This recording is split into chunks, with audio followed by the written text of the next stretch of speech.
Welcome to Awaken Sovereignty, a solo cast on ascension, shadow work, empowerment, and alignment with your highest purpose. I'm Chris Pinckley, spiritual coach and guide for those moving through deep awakening, transformation, and personal evolution. Let's begin. In this episode, I'm going to talk about spiritual marketing in 2026.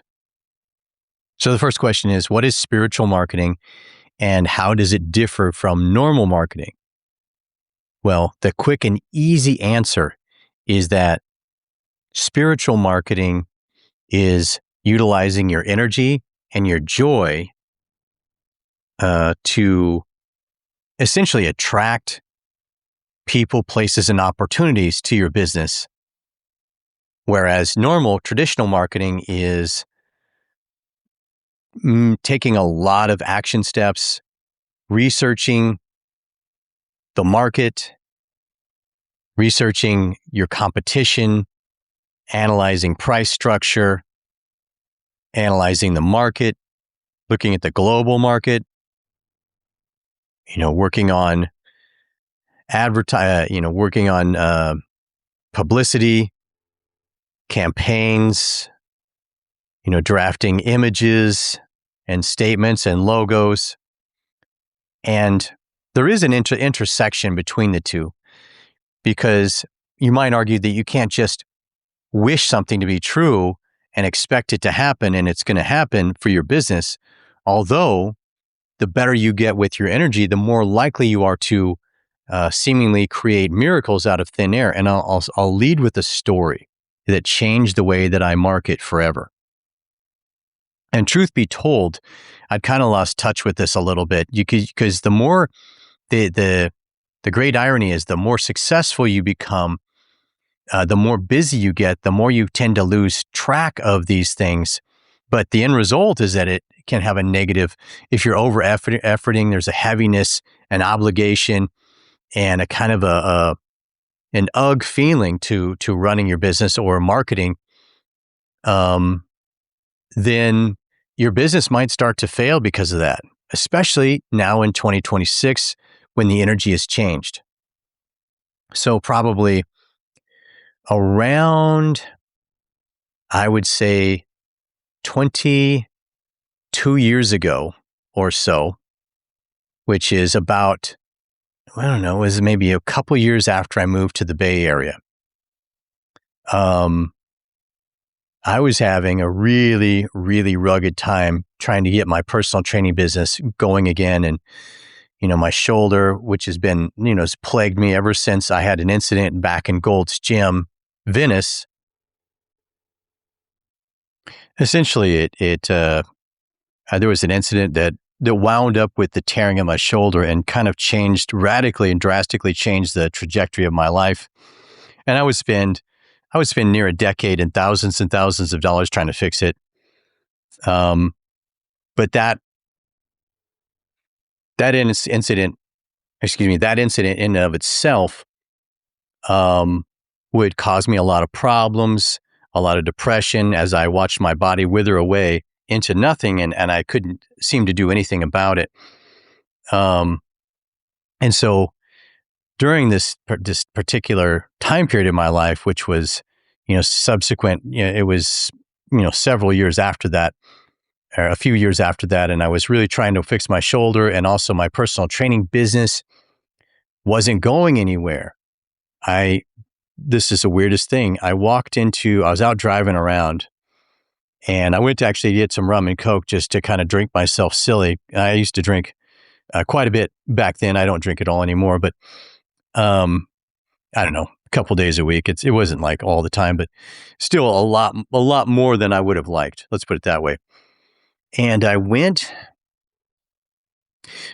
up in this weird little strip mall, like a mini strip, not even a mall, but like just a few stores. And there was a martial arts studio, and it was out in the middle of nowhere in like Hercules or Pinole in the Bay.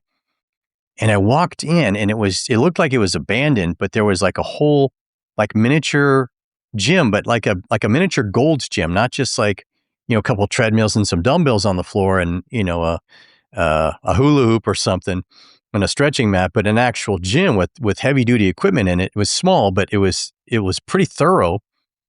And, I was looking through these glass doors because it was kind of like an entrance and then into a little hallway or waiting room area. And then there were two rooms side by side with glass doors. And then the other one was what looked like a kind of a cardio workout type studio with just, the mirrors and the wooden floor and just, kind of an open, empty room. And they're both darkened. Nobody was in either one of them. And I was just sitting there and I was kind of in this, a little bit of a, I don't know, a daze, kind of, spatially disoriented just from my state of depression and angst and, not being able to make anything happen in my life. And I turn around and there's this guy sitting there looking at me. And it was the oddest thing because I did not hear him. I didn't know where this guy came from. I mean, later I would see that there's an office down at the end and that he had probably been, sitting in the office, but he said, "Can I help you?" And I'll turn around and look at this guy and he's a little, he's not tall, he's a little shorter, but pretty muscular dude. And he sort of looked like a kind of a more redneck version of Chuck Norris, right? I mean, Chuck Norris isn't a redneck, but he's more of a, he's got more of a, when he was alive, he had more of a Southern, kind of a rednecky type of a style. Even though he's not, specifically a redneck, but, he had a shirt with the sleeves cut off and then, it's almost like a tank top, but really just a shirt with sleeves cut off. His arms were popped out, pretty muscular. And, but his pants were a karate gi. It looked just straight out of like a parody of like a Midwestern Southern town, karate instructor that, he just looked exactly like that. And he looked a lot like Chuck Norris. Right. And, I explained to him, I was just kind of looking around and he told me, well, this is my studio. I says, I've got personal training and I've got, on the one side and I've got like, teach Taibo classes on the other. And he goes, but there's nobody here now. And I go, oh, really? Why is that? And he proceeded to tell me something that was very profound and interesting. He said, well, I in my mind, I do it all through my mind. And he told me that he practices like Hapkido martial arts, I think. But a big part of the Hapkido is meditation, visualization. At least this is what he was telling me. I'm a martial artist myself, lifelong, but, I never trained in Hapkido. And I'm a lifelong meditation practitioner. So all these things I understood, but I was still fascinated by what he was saying. And he proceeded to tell me that essentially he could turn it on or turn it off. Now, this is also 22 years ago, right? And this is a studio out in the middle of nowhere. So when he told me that two things, that he could turn it on or turn it off in his mind, and when he turned it on, these are his words. He didn't really just tell me what that meant at the time he was saying it. He said, I turn it on and they just come to me. And I was like, okay.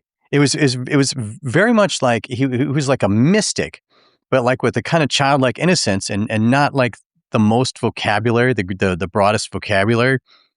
So this guy wasn't like a super genius, but he had deep wisdom. There's kind of a difference, right? And he said, I could turn it on in my mind and they just come, but I've got it turned off right now because, a couple of my trainers, he had a full on personal training studio with personal trainers actually working for him. And he said they took off with a bunch of clients and a bunch of people kind of just betrayed my trust. And I just have it turned off for now because I don't really want to, I'm just taking some time. And I was just fascinated by what he was saying. He told me that he normally does about $25,000 of business out of this personal training studio. Now you have to understand that back then that was a mint back then. That would be like $50,000 a month today, literally. And this is a tiny little studio, right? And so I was just wrapped with attention at this point. My ears were perked up and I was really listening. And he told me that, yeah, he could just, and so he saw that I was interested. And he said, yeah, I just turn it on in my mind and they come. And I mean, was like, what do you mean turn it on? He's like, I don't know. I just turn it on. I say that I'm ready for business and they come. And if I say I'm not ready for business or I don't want any, then they stop coming. And he said, they come from everywhere. I don't even know where they come from. I don't even know how they find me, but they find me. And I was just so fascinated by this. And I wanted to learn how to do this. And I did. I meditated on it. I visualized. I got so that I would just visualize my inbox. What I landed on was visualizing my inbox full of personal training client leads. All I had at the time was I had one crappy little Craigslist ad on Craigslist, and it was just, there were people that had HTML ads and pictures of themselves all ripped and muscular. I had none of that. I just had all text, nothing fancy, no HTML. I don't know if I just said I had, I did not actually have HTML. I had just all text, right? And there were people that had all kinds of graphics and their pictures with all the ripped, with their costume, their personal training, tights and spandex on and everything. And I had none of that. And what proceeded to happen was I began to get busier doing personal training than I'd ever been, A, and B, these people would come from all over the place. And the Craigslist ad was just like a channel to connect. It didn't matter what it looked like. They were connecting with me energetically and finding me. And they would drive across bridges and past literally hundreds of other personal training clients or personal trainers to get to me.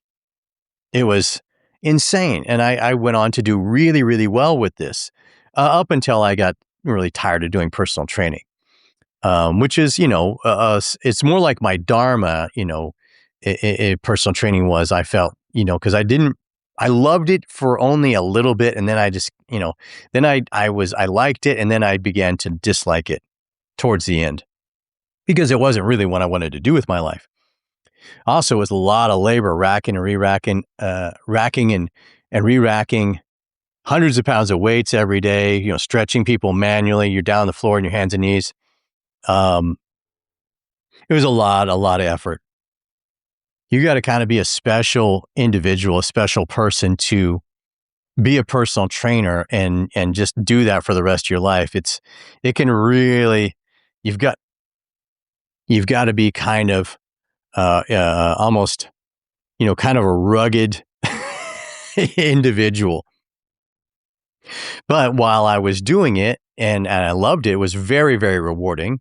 I made a lot of money and I helped a lot of people and I met a lot of amazing people, And so if anybody wants to be a personal trainer, they're passionate about it, I always encourage it. Just for me personally, I fell out of love with it because it wasn't my true calling. That's all it is. So where do we land after this story? And especially now in 2026, the energy has changed in the earth.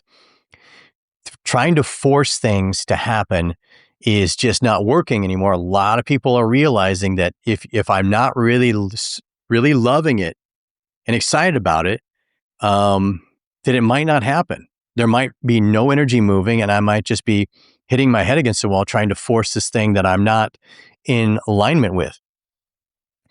So you essentially have two choices from here.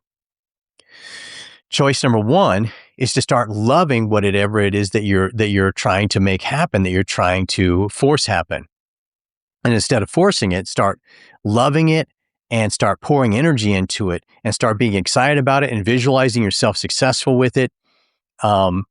And releasing your grip on it and attachment to it.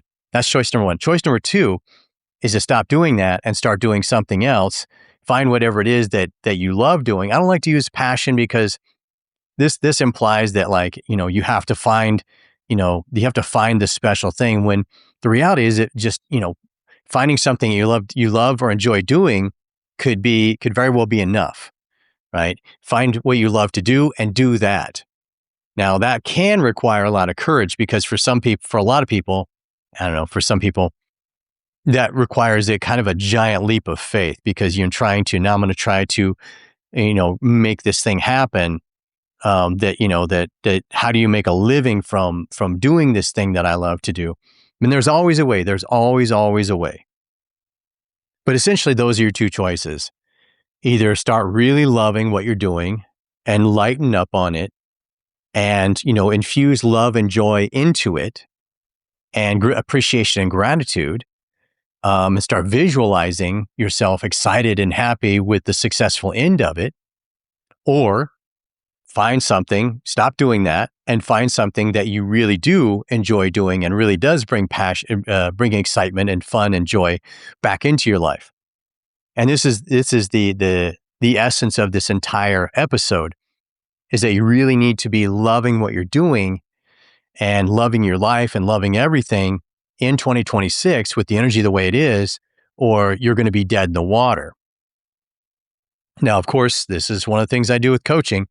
In my Quantum Age Entrepreneurs coaching program, and the coaching that I do is I help people to build their business spiritually, and to gain traction, to remove blockages, and to achieve, hopefully massive financial success. Anyway, I think that will do it for this episode. Take good care, and we will talk to you soon. If this episode resonated with what you're moving through, and you're interested in private spiritual coaching around awakening, emotional integration, shadow work, relationships, boundaries, or building a soul-led life and business, email me directly at rc101coaching@gmail.com with the word coaching in the subject line. You can also find the contact link in the show notes. Follow Awaken Sovereignty for future episodes and share this with someone moving through their own awakening. This is Chris Pinckley. Stay awake, stay aligned, stay sovereign.